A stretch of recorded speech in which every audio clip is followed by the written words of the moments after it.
Broadcasting from the Civic Cypher Studios, welcome to the QR Code, where we share perspectives, seek understanding, and shape outcomes. The man you are about to hear from is a man who can make a blue blazer look even better than the mannequins. He is the Q in the QR Code.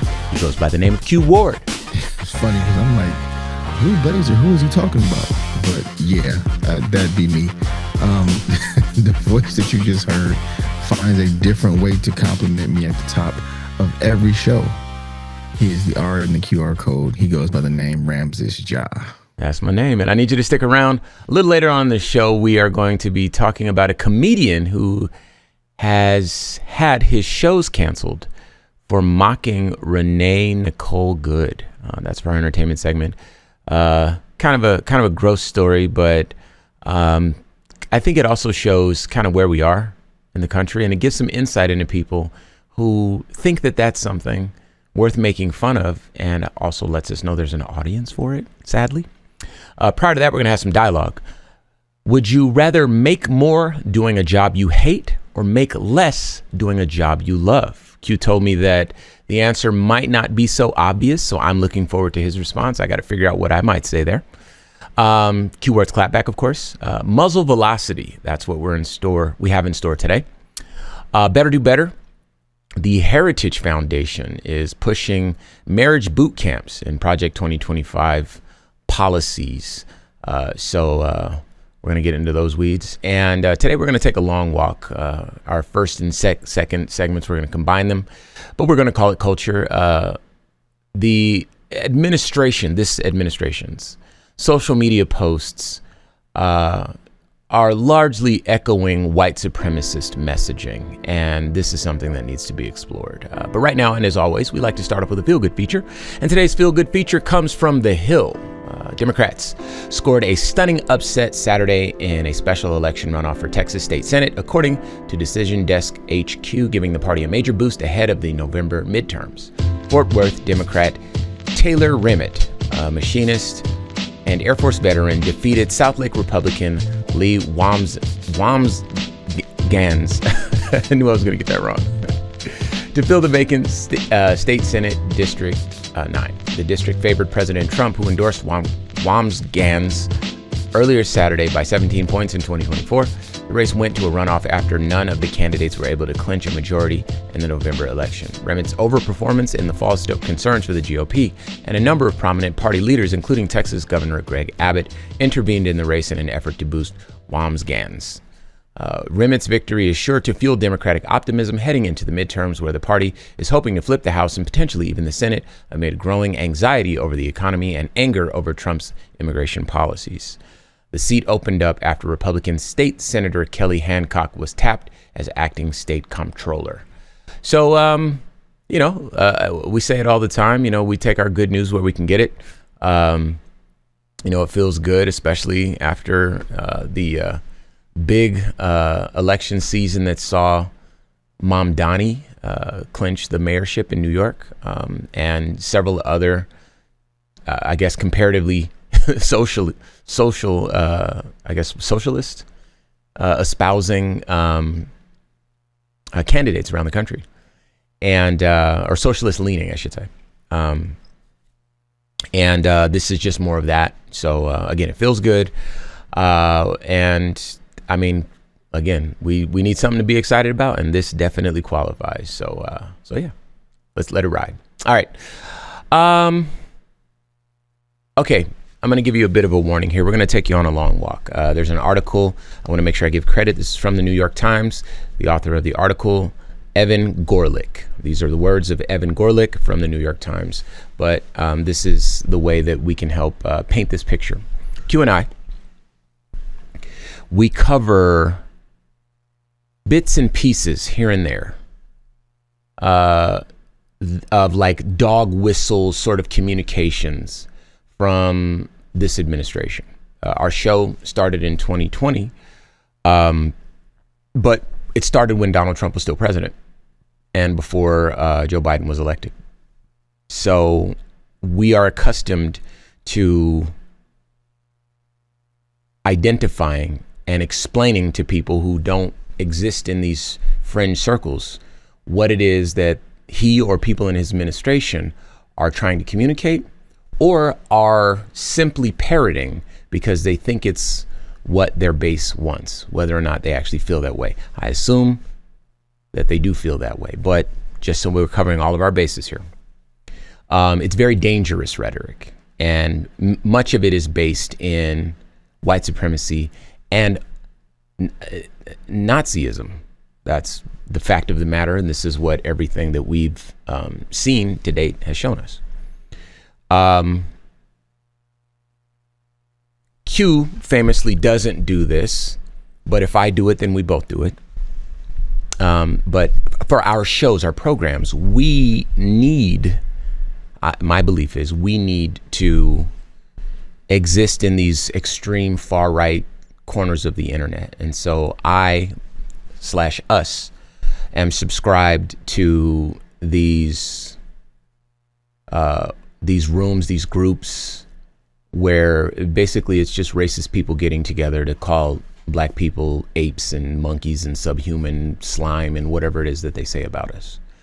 And then every so often you get, it's not an intelligent thought based in fact and a shared reality, but it is a cogent enough communication where people base their hatred on, again, non-scientific, non-factual things. But we need to know what those are because it might sound plausible. And so we have been able to kind of exist in these spaces and see just how extreme this hate gets. This is one of the things that I'm capable of doing. Q, famously, that's not his thing. And we need to preserve Q's spirit. My spirit is deeply affected by this, but I think I'm a bit more resilient, and one of us has to jump on this grenade. That's me. But I do communicate the things that I think Q needs to know as I encounter them. We do talk about them on our shows. But I say all that to say that we follow this, we study this, we know the sort of white supremacist views and values that these groups have. These are all Trumpers. These people would never vote for anybody that's not Trump or worse, some of these folks. And so when I share the words in this article, I want you to know that this isn't just the words of the articles. This does reflect our shared reality, me and Q. Okay. Again, from the New York Times, Evan Gorlick. Buckle up. As I mentioned, it's a long walk we're going to take. In the past month, government agencies have made dozens more social media posts that include iconography associated with far-right extremist groups. A flurry of posts from the White House, Department of Labor, and Department of Homeland Security have included images, slogans, and even a song used by the white nationalist right.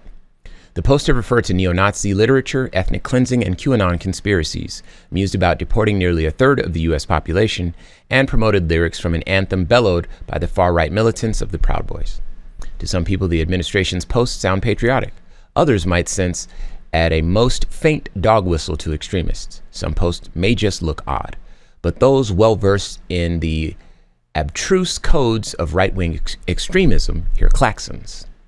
This month, the White House and the Department of Homeland Security jointly posted a recruitment ad for Immigration and Customs Enforcement on Instagram, Facebook, and X, overlaid with the words, "We'll have our home again."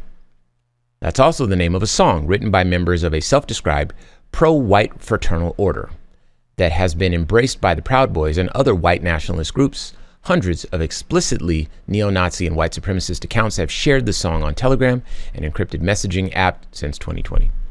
The white supremacist who killed 3 black people at a Jacksonville, Florida dollar store in 2023 included lyrics from the song in his writing. That's a story that Q and I covered as well. A Homeland Security spokeswoman, Tricia McLaughlin, said that if ICE recruiting posts were actually about the song, it, quote, would be a problem and morally repugnant, unquote. But she said the post had no relation to the white supremacist anthem. Quote, there are plenty of references to those words in books and poems. In chart, she said, she goes on to say, or she said that, adding that she was in charge of everything that was posted on the department's social media account. Sorry, that tripped me up a bit. All right, but when the post was opened on Instagram's mobile app, audio from the chorus of the song played in the background. After a reporter pointed this out, Ms. McLaughlin said the Times was participating in a left-wing conspiracy theory. I'm telling you it's not there, she said. Less than 40 minutes after the interview, the Instagram post, including audio from the song, disappeared from social media. Posts on X and Facebook, which did not include the audio component, are still visible. Because I kind of tripped over that a bit, I want to make sure that I'm painting this picture. So they're using this language, "We'll have our country again," which is lyrics from a song. These people are pointing out, hey, these are lyrics from a white supremacist song. This woman, Ms. McLaughlin, says they're not lyrics from a song, you're imagining things. Then they go and find the post that has the "We'll have our country again." And the song is playing in the background of the post. Then they bring it back to her and say, hey, remember you said this wasn't about a song? And these weren't the lyrics from the white supremacist song? Well, that song is actually playing in the post. And then she says, I'm telling you it's not there. And then less than 40 minutes after the interview, the post and the song are deleted. Okay, back to the article. In the past month, government agencies have made dozens more social media posts that include iconography associated with far-right extremist groups. As President Trump escalated his campaign to seize control of Greenland, the White House's X account posted an image of a crossroads with the sun-drenched White House on the left and Russia and China to the right. The caption read, "Which way Greenland manned?" Last year, an ICE recruitment post on Homeland Security's X account asked, "Which way American man?" The slogans echo the title of a 1978 book, Which Way Western Man? A white supremacist groups treat, a book that white supremacist groups treat as foundational, said Robert Fertrell, a sociologist at the University of Nevada, Las Vegas. The book claims that Jewish people are plotting to destroy Western civilization, that Adolf Hitler was right, and that violence against Jews is justified. This month, the Labor Department posted a noir-style image with the words, "Trust the plan." That's also a central catchphrase of QAnon, an internet conspiracy theory that falsely claims the world is run by a cabal of Satan-worshipping pedophiles and that Mr. Trump has been chosen to sunder it. On New Year's Eve, the White House's X account posted a photo of Mr. Trump alongside the word remigration. That is a decades-old European concept centered on the expulsion of non-white people and immigrants deemed unassimilated, said Wendy Villa, co-founder of the Global Project Against Hate and Extremism. Before I continue, I want you to ask yourself, how many times have you heard the word remigration in all of your life? And if you have heard it, was it recently? And was it from someone in this administration? And then it's easier to connect the dots there. But these aren't the only dots. I'll continue. Back to the article. Also this month, the Labor Department posted a video captioned, "One homeland, one people, one heritage." That phrase resembled a German slogan used by Nazis during World War II, Ein Volk, Ein Reich, Ein Führer, or one people, one realm, one leader. The Department of Labor did not respond to multiple requests for comments, but Abigail Jackson, a White House spokeswoman, dismissed any connections between the government posts and extremism. Quote, "It seems that the mainstream media has become a meme of their own, the deranged leftists who claim everything they dislike must be Nazi propaganda," she said, adding, "Get a grip." Okay, now, that wasn't nearly as long a walk as we could have taken. The article has many more examples, and the article itself doesn't even include all of the examples. Again, if you want to check out the article, I want to make sure I give them all their credit. This was the New York Times. This wasn't me. This wasn't Q. Evan Gorlick is the person that wrote the article.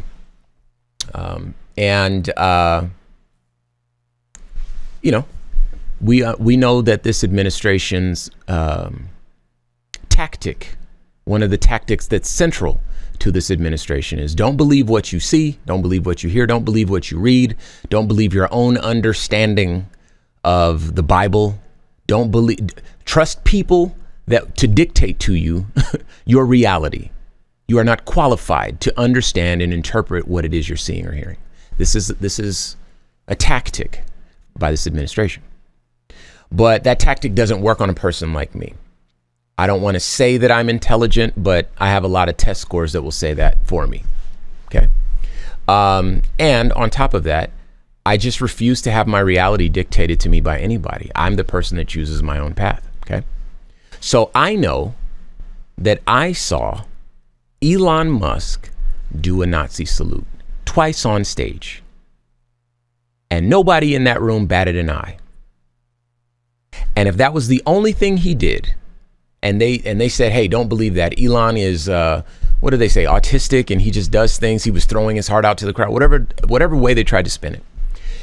If that's what they said, I could say to myself, you know what, that might be plausible enough. Let me not choose that hill to die on. The reason I always say Elon Musk is a Nazi is because I've seen his long history of posts on his X account.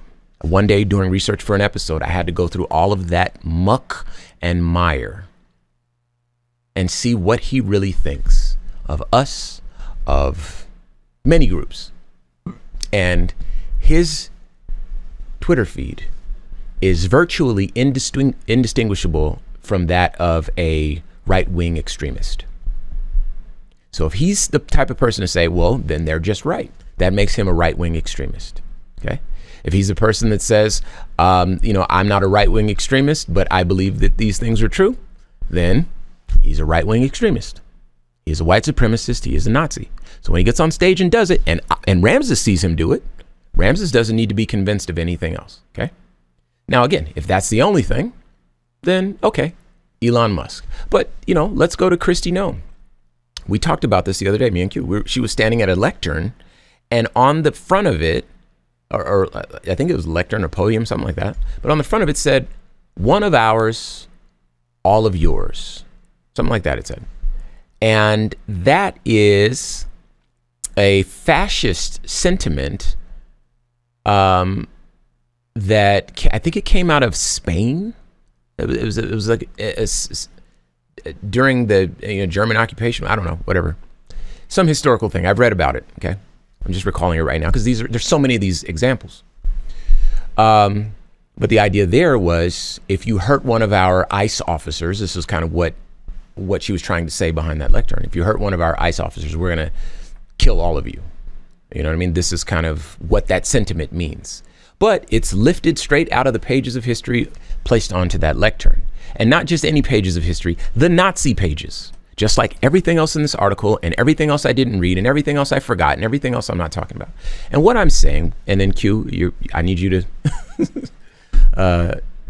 go as hard as you like. But what I'm saying is that this administration has shown everybody with eyes and an objective sense of reality that it is a white supremacist government that is anti-brown. It's definitely anti-trans, anti-black. And a lot of this stuff, believe it or not, is anti-Jewish too. And, some of these people that are anti-Jewish, I mean, they can't get everybody, but if they can get 3 out of the 4 or 4 out of 5, and this administration will get them that much closer to their goal.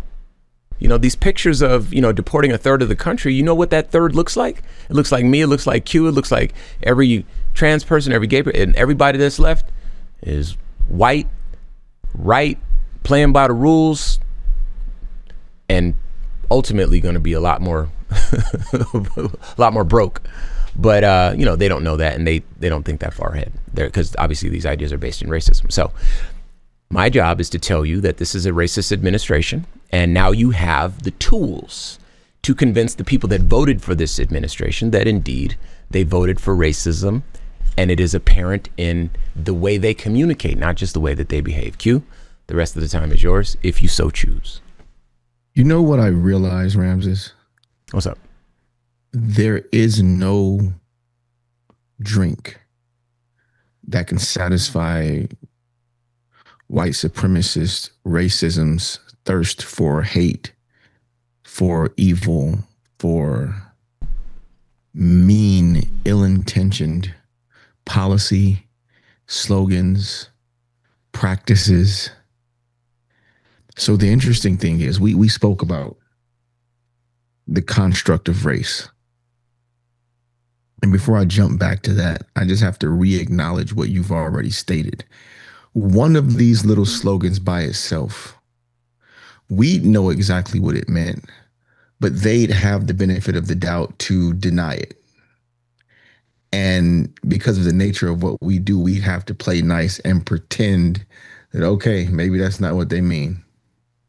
Maybe that slogan that's only ever been used this way, that's not how they meant it. The problem is they went and found all the All of them, slogans the whole book, literally. and just are randomly plastering those slogans and saying those slogans all over their collective channels. Because it's not just social media, like you said, on podiums, on signs. They're making recruitment videos that mirror these same images and these same slogans and these same songs. So yeah, when I look at all these dots that you've made so easy for me to connect that last dot, the picture's a swastika. Ooh. Like as soon as you finish connecting the dots, Finish the last line. you Yeah. zoom out. It's like, oh, that's what I thought this was. I just wasn't sure. So we've seen people twist themselves into a pretzel to continue to support this man, even when they are served up as food themselves. So I've seen white supremacist Jewish men defend anti Semites because they were aligned on their support for Donald Trump and did not want to back off of it. It's a really, really disgusting thing to see. We've seen parents deny their children, Christians deny their Bible and their God, so that they didn't have to cross Donald Trump, so that they didn't have to say, I made a mistake, so that they didn't have to say, yeah, I picked the wrong guy. No matter how awful of a position he puts them in and embarrasses them and makes them contradict themselves and look like idiots and look like awful people to the people that they love, they will not back off of their support. So I brought up the construct of race because, Ramses, you hit the nail on the head, and maybe intentionally, maybe not. There's so many groups under attack by this regime. And there's so many cross sections of people who belong to those attacked groups that still support this regime. And you mentioned what this place would look like if they got rid of everybody that looks like us. An interesting thing about Ramses and myself and most of the people that we love is that we all look like we could belong to all the different groups. Mm. We could be Colombian, we could be Guatemalan, we could be Cuban, we could be Haitian, I am Cuban. We could be Puerto Rican, we could be West African. We could we fit all the groups. And because we fit all the groups, we are all the groups. Mm-hmm. If they got their wish, Rams, and successfully got rid of all of us, we're not going to talk about how bland and boring and seasonless and rhythmless and tasteless and cultureless this whole place would be. But what the supporters would start to realize is they don't wipe their hands and say, okay, we got rid of all of them. Nope. Another group just becomes the other group. There it is, Q. Say that. Perpetually. That hunger is never satisfied. It never stops. It continues to eat everything, even when it starts to cannibalize itself. It was once said an evil man, an awful man, and forgive me if my semantics are not correct, but would burn his own country down to rule over the ashes. This movement is going to destroy itself, and everyone that supports it that's not insulated. And the messed up thing is that this is the least pleasurable I told you so of all time. Yeah. Well, if that wasn't enough, we're going to let it ride some more. Heritage Foundation pushes marriage boot camps in Project 2025 policy. All right. This is a bit of a long walk, too. Not quite as long, but we'll bring you up to speed. This is from the BIN. A new proposal from the Heritage Foundation, the conservative think tank behind Project 2025, is drawing attention for how it lays out a vision for marriage, family life, and gender roles in America. All right. This is going to get funny. Watch this. Okay. According to a recent Heritage Foundation report, per The Hill, the group is calling for policies it says would strengthen the American family, including marriage preparation camps, financial incentives for people who marry young, and benefits aimed specifically at traditional two-parent households. Sounds like normal conservative speak. Sure, nothing to see here yet. Let's continue. One of the most striking ideas is what the report describes as marriage boot camps. These programs would prepare unmarried couples for marriage through structured training, pair them with long-term mentors, and end with a group wedding ceremony. Couples who complete the program could also receive a financial reward according to the proposal.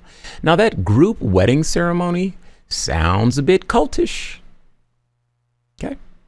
And then, of course, the pairing them with long-term mentors. I don't know exactly what that means. That feels like there might be an age gap, and that's something that we've